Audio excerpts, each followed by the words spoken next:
Always been restless in our ambition and relentless in... For many homeowners, things are getting... And now on the BBC, a new and groundbreaking interactive series where user-generated content meets infotainment. Get ready for the internet.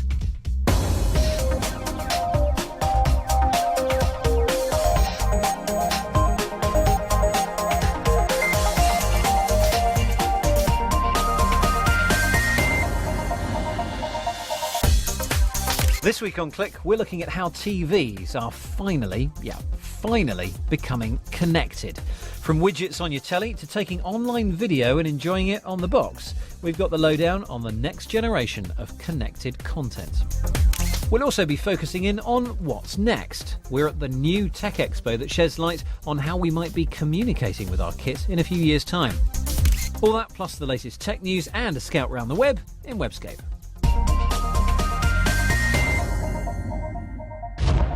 Welcome to Click. I'm Spencer Kelly. A couple of years ago, surfing the web was an activity which generally involved a big computer. These days, of course, I can get online using a variety of devices, from a handheld games controller to a mobile phone. But instead of having to sit hunched over a tiny screen like this one, wouldn't it be nice to kick back and enjoy it all on something a bit bigger, like a TV? Here's Mark Chislak.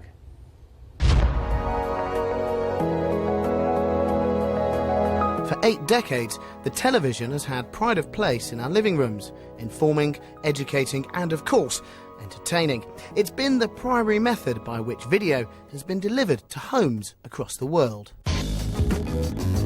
But in recent years, home computers and video-rich sites on the web have dragged some viewers away from their TV screens and in front of a computer's monitor. Web content like YouTube and a host of video-driven sites can be more enjoyable and is certainly more comfortable to watch from a sofa rather than hunched over a computer. So, how do we get the web from the PC and onto the TV? Well, there are ways to experience the web through a television.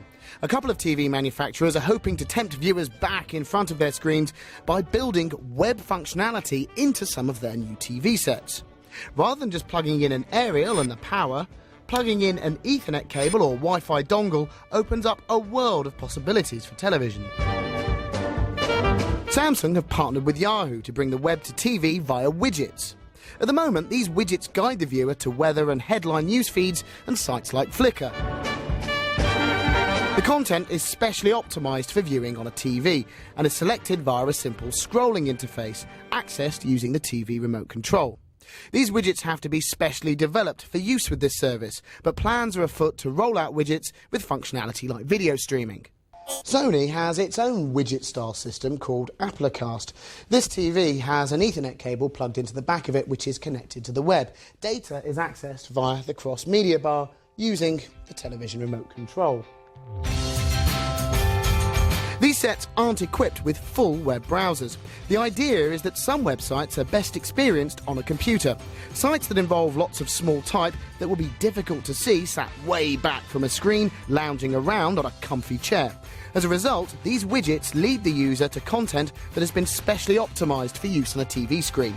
That's a long-winded way of saying the type has been made nice and big for televisions. At the moment, all of the widget-based systems offer limited web functionality. If you want a full-fat browser on your TV, you're going to have to turn the set around and get to grips with some of the inputs that you'll find back there. Take a gander at the back of most modern LCD or plasma TVs and you'll discover a host of ports and inputs. If a TV boasts a VGA socket, it can effectively be turned into a computer monitor, with a computer's video signal pumped straight into the set. Even better, if there's an HDMI interface on both a computer and TV, video and audio can be pumped into the set. If these slots are in place, you could simply plug in a computer and use its browser to surf the web. If there's a PlayStation 3 or Nintendo Wii handy, these fellas helpfully sport browsers and Wi-Fi, so getting online on the TV is a doddle. However, using video games controllers to enter URLs or search terms can be a slow and painful process. Plugging in a USB or wireless keyboard should speed up surfing. A television set itself, which includes a full browser, is on the way in the not-too-distant future. And Adobe's getting in on the act, putting its Flash software into the chips that go inside TVs and set-top boxes. This will create a system which will act in much the same way as Yahoo's widgets. And while some websites still lend themselves to the computer screen, content, like on-demand video streaming, seems uncannily at home on the television. Mark Chislak there, tuning his TV into the web. Right, fingers off those remote controls. Keep it here. We've got the latest tech news for you now.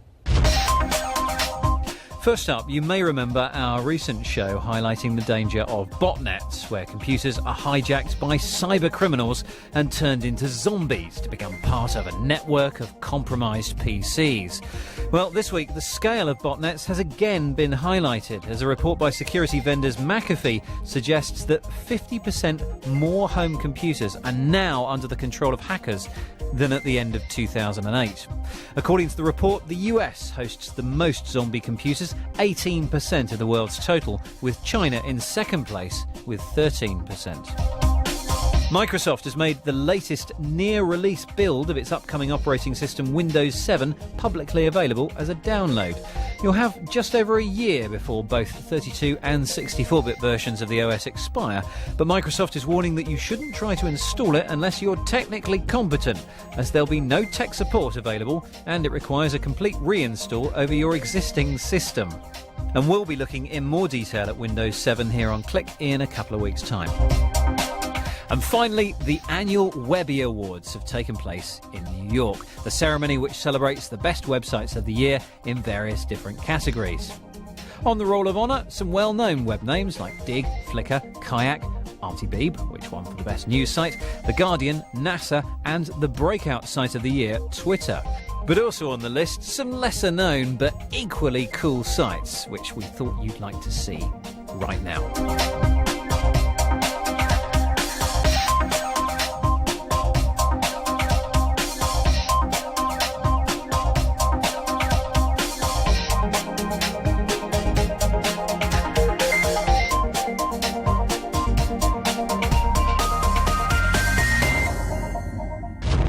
There's growing interest among tech companies to get us using our gadgets in different ways. Phone companies are looking at speech recognition or using gestures or movements to interact with our kit. But what's further ahead? Eye control? Mind control? Last month, the European Commission almost doubled its investment in tech projects that show what might be possible. In the first of two reports from the Czech capital, Prague, Dan Simmons discovered new ways in which man and machine might come together. In one of the best preserved cities in the world, the EC showed off for the first time some of the most forward-looking technologies it's helping to fund, most still in their experimental stage. One that's seen a lot of interest relies on the user's gaze. We've seen gaze tracking employed by online advertisers before to decide the best place to put an ad, but this system brings into focus the area of a video that you're looking at, giving a more natural feel by blurring your peripheral vision. In future, it could be used to pan the whole image left or right as your gaze approaches the edge of the screen, opening up new ways to make and watch films. And our peripheral vision could also be used to alert us to danger without the need to take our eyes off the road. Car manufacturer Volkswagen is interested in this guidance system. I have to steer the car aiming for the black manhole covers. I may spot them too late, so to guide me, red dots appear just at the edge of my vision. I found it did help, but was I distracted? Playback of my run shows where I was looking. The yellow dot pinpoints my gaze, which doesn't leave the road. VW envisages a heads-up display, perhaps projected onto the windscreen, which could alert the driver without distracting them. But interacting with software simply through looking will require accurate and unobtrusive eye-tracking systems, yet to be developed. Assisted vision of another kind next.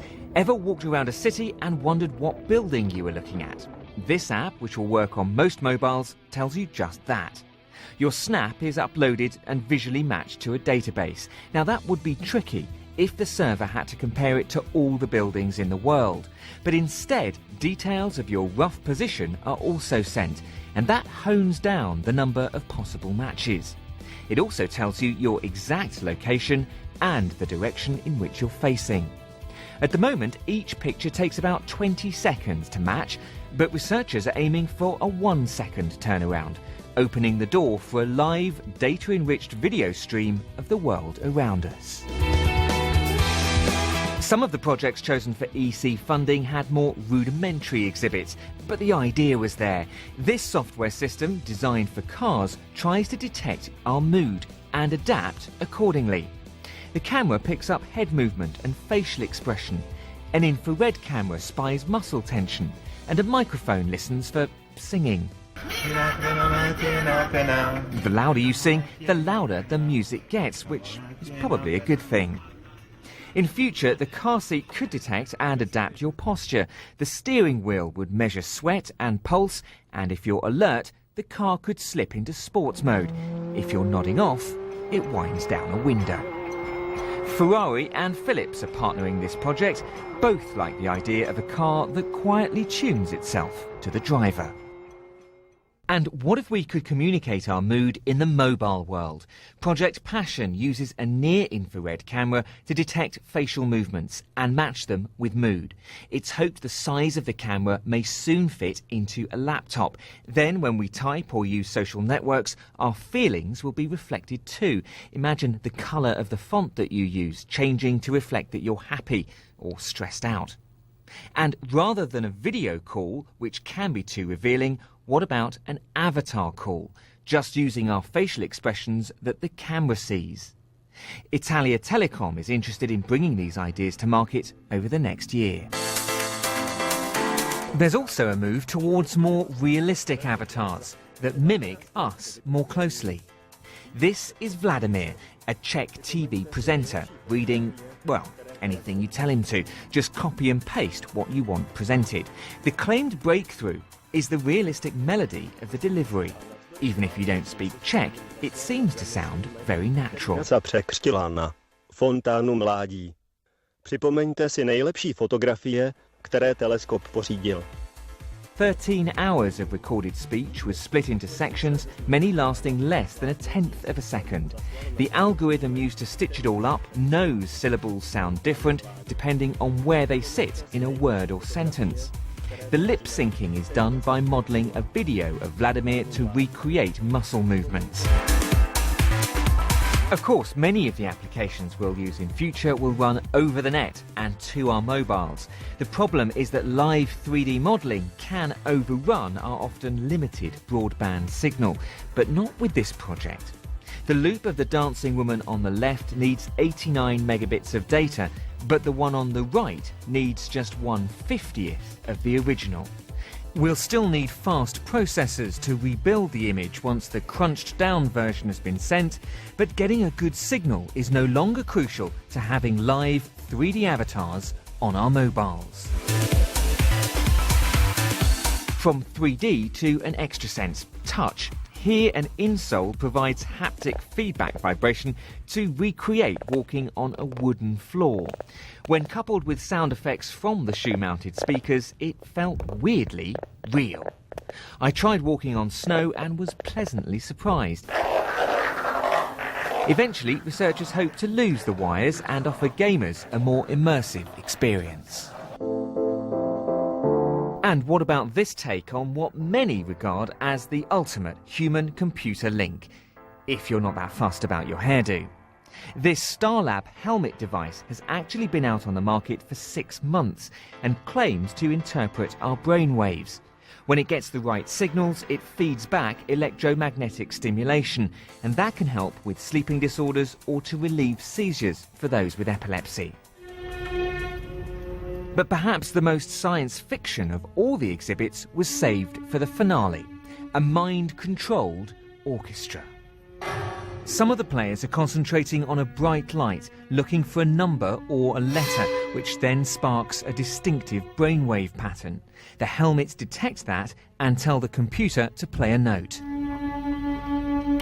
Other parts work differently, and there's more detail on that at our website. A world first or an elaborate show of limited use? Either way, this and the other ideas for interacting with technology in future leave the keyboard and mouse seeming almost ancient. Orchestrating mind over matter. That's Dan Simmons in Prague. And you can interact with more future interactions at our website, bbc.co.uk/click. Plus, if you've got a great idea, you can find out how to get funding there too. Now it's over to Kate, who's been sifting through some spam and playing with some unplayable formats in Webscape. Email is an amazing invention. It allows us to stay in touch with friends and family in a matter of seconds, but it also allows the many groups and services we sign up for on the web to keep us updated. The only downside to all this is separating the important stuff from the not so important stuff in your burgeoning inbox. Well, let me introduce you to otherinbox.com. Now, this service only works with Gmail accounts at the moment, but their website states that they're going to be expanding the stable to a lot of other popular mail clients, and even Outlook and Outlook Express in the future. So do keep an eye out or sign up for the updates if you feel so inclined. The premise here is that Other Inbox analyses your Gmail account and automatically creates filtering rules to reduce the amount of trash you sift through. Yes, this is something you can do for yourself manually, but the point here is that you don't have to. The really nice thing here, though, is that now you have an Other Inbox account. Each time you sign up with a service or news group, you can input a unique email address without the need to set them up. For example, ebay@kate.otherinbox.com. Now all the traffic from this location will be directed into its own folder for you to look at when it's convenient. And no more inbox overload when you log into your account. The internet is an incredible place for kids to explore and learn new and exciting stuff. But it's not like the TV, where you know that certain times of the day are safe for them to view. The best solution is to sit with your children as they explore the wonders of the web. But for those times when you simply don't have the time, well, why not let Kidzooey do the babysitting for you? Once downloaded and installed, Kidzooey provides a browser-type interface which limits the web to a little under 1 million pages, which have been pre-screened for suitability.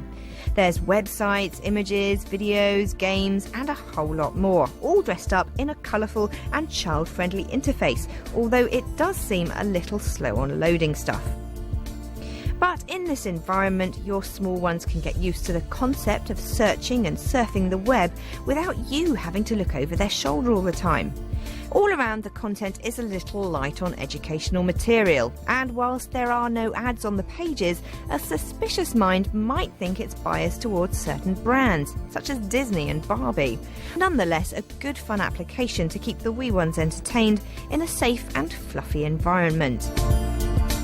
Something a little bit more practical now. Finding the right media player can be a real pain. There are now so many different file formats, it's hard to keep up with all the codecs you need.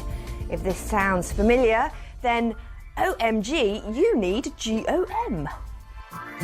This is a Windows-only player, I'm afraid, but it works a treat on that operating system without the need to find and install codecs for a majority of the formats you want to play.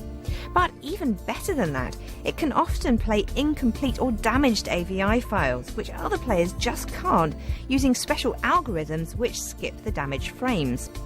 Fans of VLC, a player we showed you quite a few months ago now, might want to give this a go too, as it can handle FLV files, which VLC can't. The interface and integrated features are a dream next to VLC's somewhat crude-looking offering. The one-click access to the control panel lets you tweak your playback settings really smoothly, and I especially like the easy browser option for searching your computer for files to play. This player is really easy to use and definitely my number one choice right now.